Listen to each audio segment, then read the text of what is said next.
네, 12월 5일 목요일 헌법 1일째 시작하겠습니다. 저는 헌법을 강의하는 강성민 변호사입니다.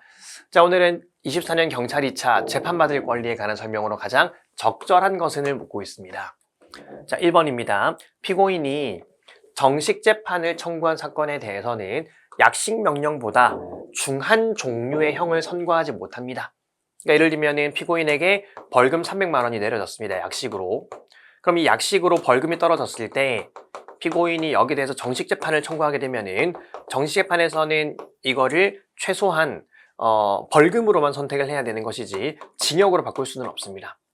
만약에 더 불리한 형의 종류로 바꿀 수 있다고 한다면은 피고인들 입장에서는 겁이 나서 정식 재판을 청구할 수가 없게 되겠죠. 그렇기 때문에 더 중한 종류의 형을 선고하지 못하게 하는 건 공정한 재판받을 권리를 침해하지 않습니다. 1번은 틀린 지문이고요. 합헌 판례입니다. 자, 2번입니다. 법관에게 공정한 재판을 기대할 수 없으면 우리가 그 법관을 좀 물러나가달라고 신청을 할 수가 있는데 그걸 기피라고 얘기를 합니다. 근데 그 기피 신청이 실제로 이제 법관이 불공정해서가 아니라 그냥 피고인이나 어떤 원고 피고가 소송의 지연을 목적으로 일부러 재판을 질질 끌려고 기피 신청을 하는 경우가 명백한 경우에는 그때는 그 기피 신청을 스스로 신속하게 기각을 할 수 있는 겁니다.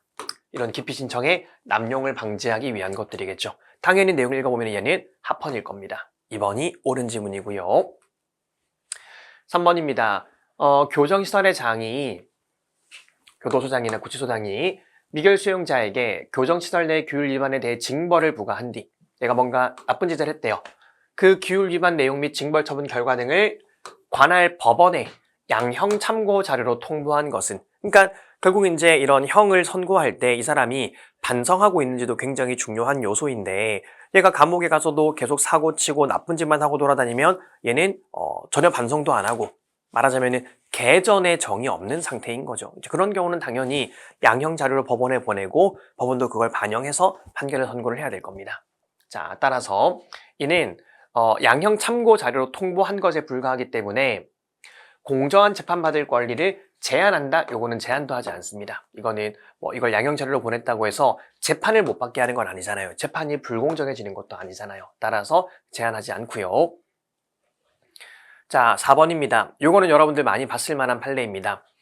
우리가 전문 증거는 전해 들은 거기 때문에 그 증거로 사용하기 위해서는, 증거 능력을 인정하기 위해서는 피고인이 증거 사용에 동의하지 않을 때는 그 진술을 한 사람이 법정에 직접 나와서 제가 진술한 대로 쓰여져 있습니다 라고 이제 성립의 진정을 인정을 해야 되는 거죠.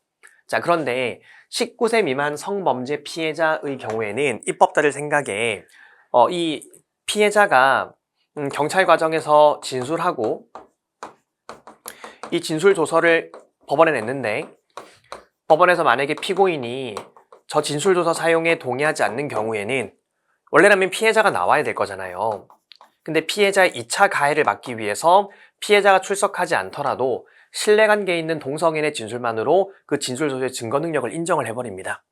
우리가 목적은 납득하겠다고, 이 2차 가해를 막고 아동을 보호하겠다는 목적. 하지만 피고인 입장에서도 지금 내가 전과자가 되냐 마냐 하는 일생일대 굉장히 중요한 순간이잖아요. 그러면 실제로 만약에 피고인이 진짜 억울한 사람이라면 이 피해자를 법정에 불러서 서로 대질 신문을 해야지만, 반대 신문을 해야지만 나에게 죄가 없다는 걸 입증을 할 수가 있겠죠. 그럼에도 불구하고 피해자가 나오지도 않았는데 그냥 신뢰관계에 있는 동성인이 나와가지고 그렇게 써져 있는데요? 라고 이야기만 해도 성립의 진정을 인정하는 것은 피고인 입장에서는 공정한 재판이 아닙니다. 최소한 반대 신문권은 보장을 해줘야 되는 거죠. 따라서 판례가 요 사안은 피고인의 공정한 재판을 받을 권리를 침해한다라고 봤었던 위헌 판례였습니다. 그래서 오늘 문제, 옳은 지문은 2번이었습니다. 여러분들 이번 주도 고생하셨고 저희는 다음 주 월요일에 뵙도록 하겠습니다. 수고하셨습니다.